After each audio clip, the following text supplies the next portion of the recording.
Hello ma. Mommy TOPE ALABI. I am Prophetess TOPE ALABI, one of your fans. Mo love yín gan. Hello mommy. Mo pàdé fídíò yín kan tí ó ń jòwèrè kiri orí ayélujára. Òun ló jẹ́ kí n wá mà.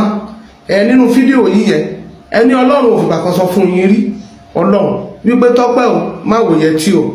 Tọ́pẹ́ o, má dé wíìgì o. Ẹni kò sọ fún yín rí. Ìyẹn ló yẹ kí ẹ̀yin èèyàn wa prophetess yìí ó ti sọ ọ̀pọ̀lọpọ̀ ọ̀rọ̀ nípa arábìnrin wa tí à ń pè ní Tọ́pẹ́ Àlàbí. Ó ní irọ́ ni Tọ́pẹ́ Àlàbí ń pa o.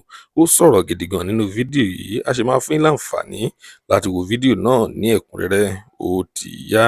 wá mà because ṣẹmọ oh God ọkì í ṣe ogun ọ̀gá Ọlọ́run máa ń sọ fún ìyàmà. Ṣé ẹ rí Énọ́kù bá Ọlọ́run rìn? Gbogbo ayé mọ̀ pé kò rí ikú. Ọlọ́run mú un lọ bó ṣe bọ́ lọ́rùn tó yẹn gbogbo nǹkan kan lọ́rùn sọ fún o. Hello mà. Ṣé ẹ rí Mósè gbogbo alamọ̀ tí wòlíì Ọlọ́run ó fẹ́ rí Ọlọ́run lójúkorojú pẹ̀lú bẹ́ẹ̀ náà mà kò tún ṣe gbogbo nǹkan lọ́rùn tún sọ fún sẹ́. Yes. Ṣé ẹ rí ìgbà tí ọ̀rọ̀ àwọn ọmọ Ísírẹ́lì ti pọ̀ jù ní ọrùn ẹ̀ àlùfáà Jethro àlùfáà Mídíánì àná ẹ̀ òun ló dé ló ṣe ń sọ fún wípé ó ṣe yan àgbààgbà Ísírẹ́lì ti ọ̀rọ̀ àwọn ọmọ Ísírẹ́lì iye náà wá sọ pé òótọ́ mà ti ẹ̀kọ́ ìgbà yẹn ló wá ṣiṣẹ́ lé lórí ẹni kó dẹ̀rọ̀ Ọlọ́run. Hello mà. Ṣé ẹ rí Ábúráhámù gbogbo ala máa ń pè ní bàbá ìgbàgbọ́ gbogbo ìgbà tó fi mú Ágáì wọlé tó ń kú mọ́lẹ̀ tó àtìyàwó ẹ̀ ti ṣèpàdé pé bóyá àwọn lè ní irú ọmọ láti ara irú yẹn Ọlọ́run rí wọn kò ṣe káyì kò sọ̀rọ̀. Ábúráhámù dẹ̀ ní ọ̀rẹ́ Ọlọ́run ní gbogbo wa pè é.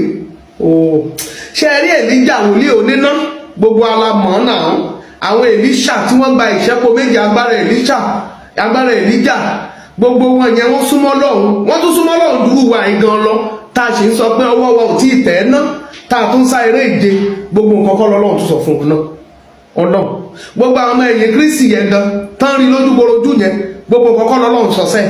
Ṣé nígbà tí Jésù wà nínú ara tí ọ̀rọ̀ náà di ara tó ń gbé láàrin wa wọ́n wá bèrè lọ́wọ́ ẹ̀ pé ìgbà wo ni ọmọ ènìyàn padà bọ̀ ní bàbá nìkan Ọlọ́run ló mọ̀ that particular time Ọlọ́run ò sọ fún torí pé ó wà nínú ara. Ẹ lọ ṣe wá níbi tí mò ń lọ mà tẹ́ ẹ bá ka Bíbélì dáadáa lóòótọ́ kò síbi Bíbélì tó sọ pé ẹ máa lo yẹtí àbí ẹ máa lò ó ṣùgbọ́n ní ibì kan nínú Bíbélì yẹn ẹ lò ó mà ìyẹn ẹ lọ bá mi ṣí Exodus 3:21 and 22 ẹ lọ kà dáadáa.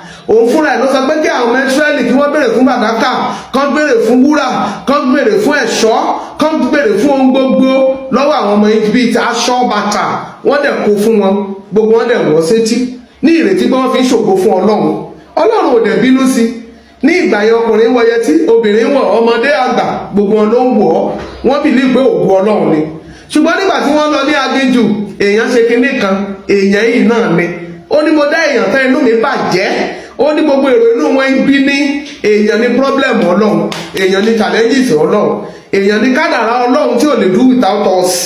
Èèyàn yẹn náà ló tún wá rí nígbà tọ́lọ́run gbẹ́ wọn lẹ́yìn tán ó pé kí ló beautiful jù lára wọn àwọn èèyàn àmọ́ Ísírẹ́lì wọ́n ti Árónì náà tì wọ́n sí ó lẹ́ẹ̀kan yẹtí etí òrùka etí yín àwọn ọmọ yín gbogbo àwọn ọkọ yín obìnrin yín ọkùnrin yín ó wá fi mọ ẹgbọrọ màlúù tó wá fi mọ yẹn mà òun ló jẹ́ kí ó wá di ìríra lójú Ọlọ́run dèní Ọlọ́run wá kà á sí bíbọ òrìṣà. Ẹ ló mọ mi Tọ́pẹ́ ṣé ẹ ti gbàgbé mà tẹ́ ẹ bá wo Exodus yẹn orí 20 ó ní ìwọ gbọ́dọ̀ ya ìrékèrè fún ara rẹ ó lóò gbọ́dọ̀ sí Ọlọ́run mìíràn yálà èyí tí bẹ ní ìsàlẹ̀ ilẹ̀ tàbí tó dúró digbí sí orí òkun tàbí sí orí erùpẹ̀ ilẹ̀.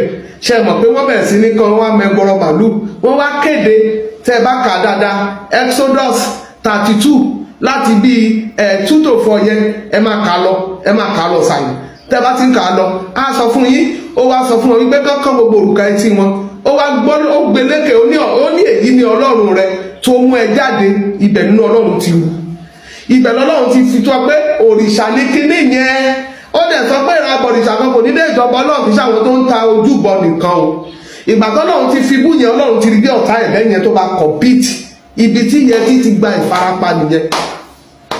Ṣé ẹ mọ̀ wípé nínú Revelation 21:27 ó ní ohun àìmọ́ kan ó ní kò lè wọ ìjọba Ọlọ́run.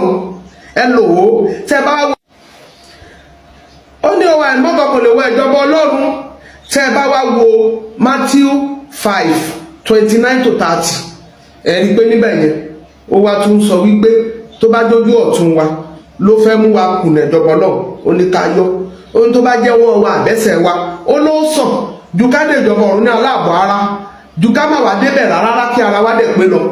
Ọlọ́run náà ò ní fẹ́ ká dé ọwọ́ àtẹsẹ̀ wa.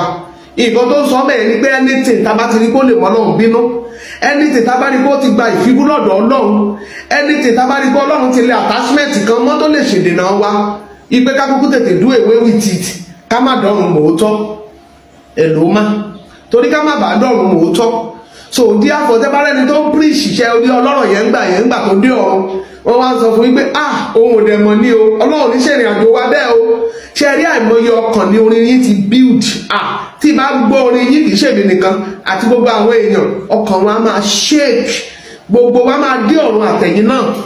Ṣe rí ẹ̀ ló mà, ó wá ní pé ọlọ́rọ̀ yẹn sọ pé kán fún un láyè kó lọ sọ fáwọn èèyàn òun, ó wá ní rárá àwọn tó máa sọ fún wọn ti wà ń bẹ̀ wọn, ó náà nígbà wo ló parí ó ní wọn máa bá ń bí.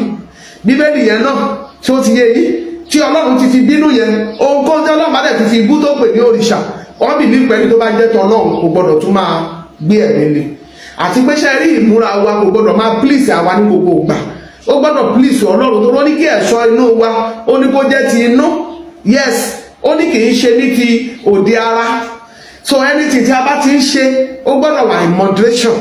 So nǹkan tẹ́nìkan ṣe wá ni pé Ọlọ́run ò ní kanlẹ̀kùn ẹnìkan kó ṣẹ̀ṣẹ̀ máa sọ fún èèyàn wípé ó gbọ́dọ̀ wọ yẹtí mọ́, rárá o. Ọlọ́run kì í ṣe èèyàn, àìmọye ọ̀nà ló gbà báyàn sọ̀rọ̀. Ìgbà míì ẹni tí ó tẹ̀ less privilege ló máa rán síyàn, ìgbà míì téèyàn bá ní lọ́kàn rí ọkàn ẹ̀ lá máa sọ fún, ìgbà míì ó dẹ̀ ti lè sọ fún kó ignore ẹ̀. So kẹ́ bóyá tó wáyé pé ìfẹ́ Ọlọ́run ní ayé yín, ẹ kàn máa bẹ́ẹ̀ ni fúnra yín náà lẹ́kọ̀ọ́ orin yẹn o. Lásán láyé ń fà mí pẹ̀lú ohun ayé àbí pé ohun wọ̀nyí kò ní ṣe lórí mi, kì mí láyà kí n má bẹ̀rù. So gbogbo àwọn nǹkan kan wọ̀nyẹn mi ò against ẹni tó lò ó àbí ẹni tí kò lò ó, ṣùgbọ́n pé Ọlọ́run ò sọ fún yín ní ìgbà kan yẹn, òun ni èmi wá clear. Ọlọ́run sọ̀rọ̀ ní gbogbo ìgbà fúnra wa náà tàbá ka Bíbélì dáadáa, òun náà ló ní ká lọ gbà nǹkan yẹn, ìgbà tó ní gbà lò against òun fúnra ẹ̀ ló dẹ̀ tún fi bú. Ẹni pé kì í fẹ́ báwọn ọmọ Ísírẹ́lì sọ̀rọ̀ ní ìgbà yẹn láì ṣe pé wọ́n lọ kó gbogbo nǹkan tí wọ́n jọ síbì kan náà, a ní kán lọ yára wọn sí mímọ́. Ìyẹn ni pé ọba méjì kì í gbé ààfin, ìyẹn ni pé dráìfà méjì kì í wa ọkọ̀, ìyẹn ni wípé ẹ lọ bọ́ òrìṣà etí yín, ó wá sọ́dọ̀ òrìṣà torí pé wọ́n ti sìn ín, torí pé wọ́n ti bọ́. Ẹni pé gbogbo àwọn tó ń bọ́ọ̀bù nínú àti yẹn kò sẹ́ni tó délẹ̀ lórí nínú wọn, àtàwọn bàbá wọn àtàwọn ọmọ wọn, wọ́n parun sí àlejò ni, nípa wọn lágbá Ọlọ́run. So therefore ẹ kàn máa sọ fọ́lọ́run pé ìfẹ́ mi kó ṣẹ, ó ní bàbá tí ń bẹ lọ́run, ó ní ìfẹ́ tiẹ̀ ní kí a ṣe lé ayé bí wọ́n ti ṣe lé ọ̀run. So tọ́lọ́run bá fún yín ní oore ọ̀fẹ́ good lórúkọ Jésù àdídọ́rùn mọ́tọ́ ìgbọ́n pé kò tí ì sọ fún mi, gbogbo kọ̀ọ̀kan lọ́wọ́ máa sọ fún yín sọ́lọ́. Ẹ lọ bí àwọn bàbá nínú Olúwa, àwọn màmá nínú Olúwa. Nǹkan tọ́lọ́run fi ń jẹ́ Ọlọ́run nìyẹn. Ó dàbí nǹkan tí àgbàlagbà fi ń jẹ̀kọ́ kó wà lábẹ́ ewé. Ìtọ́lọ́run bá fẹ́ ká mọ̀ la máa mọ̀, ìtọ́ bá sọ fún wa la máa mọ̀. So bó ṣe wá sọ fún yín pé ẹ má wọ̀ yẹtí yẹn, ìgbà tí ẹ fẹ́ bímọ òun kọ́ ló ṣe sọ fún yín pé yá lọ bímọ, ẹ̀yin lẹ wò ní ọkàn yín pé màá fẹ́ bímọ, ẹ wá rawọ́ ẹ̀bẹ̀ sí, ó dá yín lóhùn. Ìgbà tẹ́lẹ̀ fẹ́ dá mọ òun kọ́ ló sọ pé Tọ́pẹ́ stop, má bímọ mọ́ rárá, ẹ̀yin lẹ wò pé má ti gbélé mi ìbímọ òun kẹ́kọ̀ọ́ jẹ́ circumstances kan. So ẹ̀ẹ́dẹ̀ ti kọ́ṣàn ara yín, lóòótọ́ ló ní ká máa ṣèkáwọ́, ṣùgbọ́n àwa náà la máa decide towards nǹkan tí Ọlọ́run bá fẹ́ ní ayé wa. Kì í ṣe gbogbo ìgbà Ọlọ́run ló máa sọ nǹkan fún yàn.